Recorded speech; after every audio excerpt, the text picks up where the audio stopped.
حذیفہ رضی اللہ عنہ کہتے ہیں انہوں نے ایک آدمی کو نماز پڑھتے ہوئے دیکھا، اس نے نماز میں کمی کی، یعنی تیز تیز پڑھ رہا تھا، صحیح طرح رکوع اور سجود ادا نہیں کر رہا تھا۔ حذیفہ نے اس سے کہا تم کتنے عرصے سے ایسی نماز ادا کر رہے ہو؟ اس نے کہا 40 سال سے۔ تو انہوں نے کہا کہ تم نے 40 سال سے کوئی نماز نہیں پڑھی، اگر تم ایسی ہی نماز پڑھتے مر جاتے تو تم محمد صلی اللہ علیہ وسلم کی ملت کے علاوہ ہی مرو گے۔ پھر کہا بے شک ایک آدمی ہلکی نماز پڑھنے کے باوجود اسے مکمل اور اچھے طریقے سے ادا کر سکتا ہے۔ تو اصل مقصود کیا ہے کہ نماز کا پھر حق ادا کیا جائے، اطمینان سے نماز کے ارکان کو ادا کیا جائے۔ ابو ہریرہ کہتے ہیں کہ رسول اللہ صلی اللہ علیہ وسلم ایک مرتبہ مسجد تشریف لے گئے، اسی وقت ایک شخص آیا اور اس نے نماز پڑھی، اس کے بعد نبی صلی اللہ علیہ وسلم کو سلام کیا، آپ نے سلام کا جواب دیا اور فرمایا کہ واپس جاؤ نماز پڑھو کیونکہ تم نے نماز نہیں پڑھی۔ وہ لوٹ گیا، اس نے ویسے ہی نماز دوبارہ پڑھ دی جیسے پہلے پڑھی تھی، پھر آیا اور نبی صلی اللہ علیہ وسلم کو سلام کیا، آپ نے فرمایا واپس جاؤ نماز پڑھو کیونکہ تم نے نماز نہیں پڑھی۔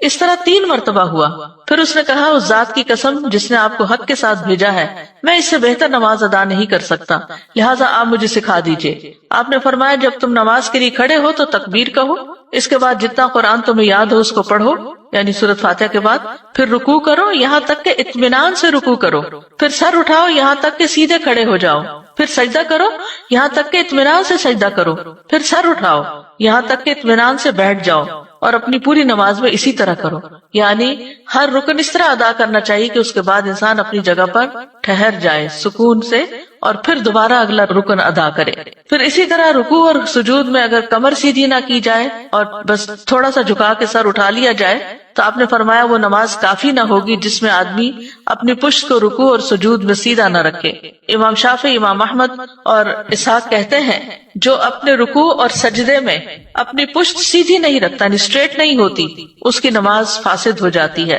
ابن قیم رحمۃ اللہ علیہ کہتے ہیں کہ نماز میں یہ 6 صفات منافقوں کی علامت ہے: نماز کی طرف جاتے وقت سستی کا مظاہرہ کرنا، نماز ادا کرتے ہوئے لوگوں کے لیے دکھاوا کرنا، اس کی ادائیگی میں تاخیر کرنا، جلدی جلدی ٹھونگے مارنا، اس میں اللہ کا ذکر کم کرنا، اور با جماعت نماز سے پیچھے رہنا۔ تو خلاصہ یہ ہے کہ جو شخص وضو مکمل کرنے اور رکوع اور سجود کو مکمل کرنے کی حفاظت نہ کرے وہ نماز کی حفاظت کرنے والا نہیں ہوتا، اور جو نماز کی حفاظت نہیں کرتا گویا وہ اسے ضائع کر دیتا ہے۔